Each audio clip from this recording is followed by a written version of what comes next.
Greetings, warriors of time. I'm Duuz-Diz-Din and I'm back with more Super Dragon Ball Heroes Ultra God Mission. Last time we saw the fateful battle between Goku and an alternate version of Bardock, where Goku came out on top. And with the various different battles raging to decide what timelines will survive and which ones will be destroyed.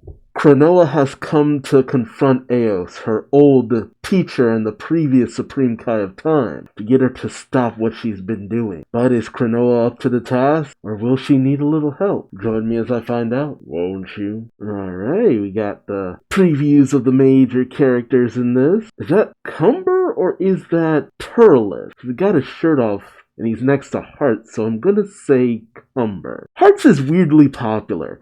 I still stand by the idea of Hearts' backstory should have been told first, because he was only interesting after you found out what he was about. But he's been enthralled and involved in so many situations that take him beyond what his mission originally was, that I have to remind myself from time to time that no, Hearts' mission is to do away with the god. We still don't know why he came to that conclusion, but alright, Supreme Kai of Time versus Supreme Kai of Time. Klonoa about to throw hands. Alright, we pick up in the area planet Vegeta, where we see Team 1's Vegeta versus Team 5's Turles. Nice. Fierce battles continue in each arena. There we go. And you see both Vegeta and Turles preparing their attacks. Their blasts manage to collide.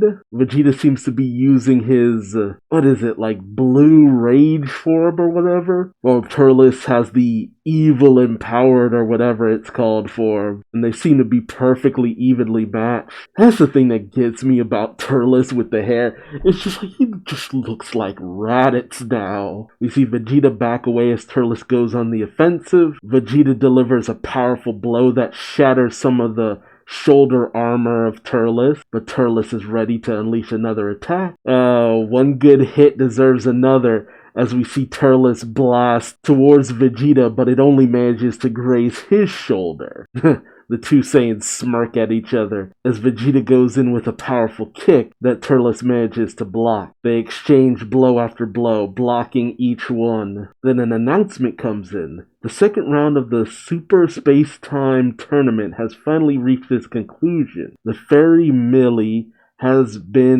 finally been captured from the Warrior in Black. The winning team is Eep! Okay then, something happened to the announcer. Vegeta says to Turles, "Looks like this stupid game is over. I wonder who's going to disappear, you or me?" Turles laughs.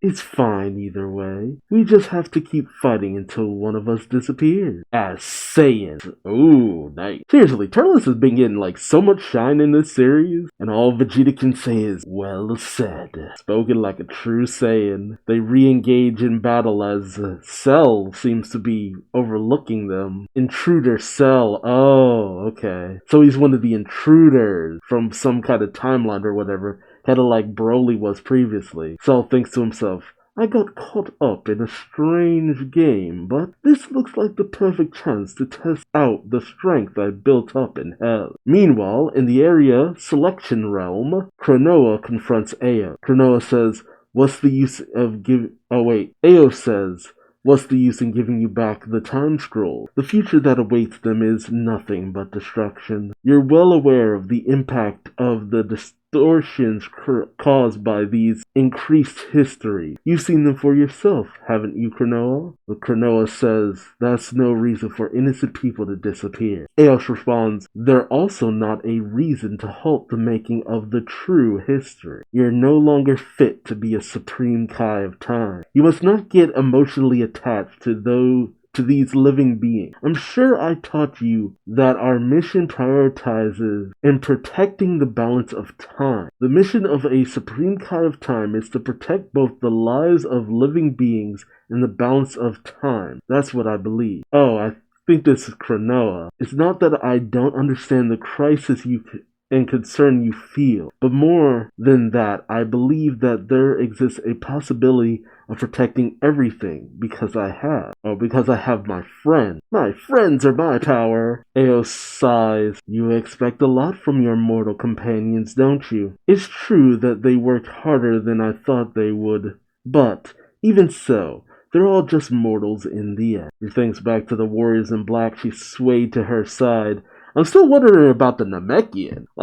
We really haven't gotten any kind of clarification on what his deal is. Cronoa says, I'm sure you will figure it out someday too. There are endless possibilities. But Cronoa says, I'm not going to get my hopes up for something like that. But if you're going to so far as to say that, I give you a chance to claim them back. Eos brings out a box. Cronoa says, the time scrolls are inside that box? Cronoa uses her ability Freeze to freeze the flow of time, I guess, locking Eos in place. Cronoa says, I'm taking them back, Eos-senpai. But as Cronoa reaches for the box, Eos simply moves, saying, that's not enough to freeze I, the former Supreme Kai of Time. Eos then unleashes an attack that knocks Cronoa away. Eos says, Freeze is among one of the most basic space-time techniques. If this is your level as a fellow Supreme Kai of Time, then I'm concerned of what's ahead of you. See, I have to wonder, is this a test? I understand. Cronoa has been kind of doing a lot of things that even she says is kind of outside the norm. But I have to wonder if maybe there's something bigger on the horizon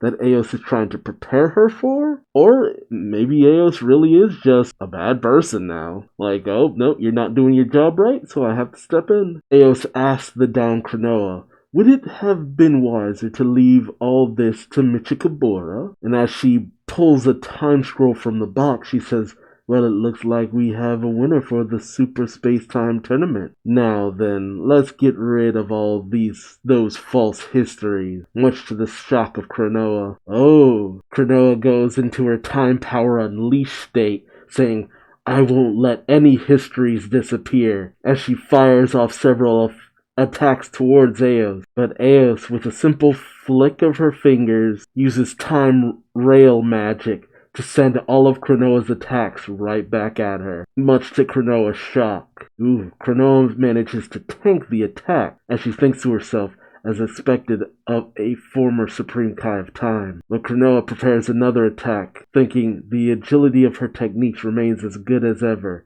and her experience with them is completely different from mine. But I can't let her beat me. Cronoa summons several orbs of ki, leaving Eos looking a bit bewildered, as Cronoa thinks, after all, I am the Supreme Kai of Time. All of the orbs seem to coalesce into one big destructive force that seems to envelop Eos. Can also say that Cronoa is super busty in this form, titties as big as her head. But as the smoke begins to settle, Eos's voice calls out to Cronoa, saying, you lack sufficient power and resolve as an overseer of time. I knew I couldn't leave you in charge, dear Cronoa. I shall take over as the Supreme Kai of Time. As Eos steps forward in her time power unleashed state, Eos then uses her own freeze ability, stopping Cronoa completely in place. Eos then says, I shall show no mercy to those who disturb the balance of time, even if it is the current Supreme Kai of Time. Receive the judgment of time, Eos says as she unleashes a massive blast against Cronoa. But before the blast can hit, Goku shows up holding the announcer of the tournament, much to the shock of the two Supreme Kai of Time. The announcer is then hit by Eos's blast, leaving him charred to a crisp, as Goku says, that was close. And Eos can only say, right, you are Son Goku. Goku joins the fight. Now, we have already seen a little bit of that fight in the anime, and it is glorious. I can only imagine how the manga is going to expand upon it, but I still stick by what I said before. There is the possibility that this is all a test. I don't know, something about Eos just makes me think that maybe she's not as bad as she's coming off as. At least I would hope not. She seems like a very cool character, and I would hate for her to need to be eliminated or something, but I mean, Hearts was eliminated and he still came back, so who knows. But let me know your thoughts in the comment section below. Do you think there's any merit to my theory about Eos using this as a teaching moment, or do you think she's bad to the bone? Let me know your thoughts. Also remember to like, subscribe, and hit the bell for notifications so you don't miss out on the next video. But until then, I've been Duuz-Diz-Din, and I hope to see you in the next video. Till then, bye-bye.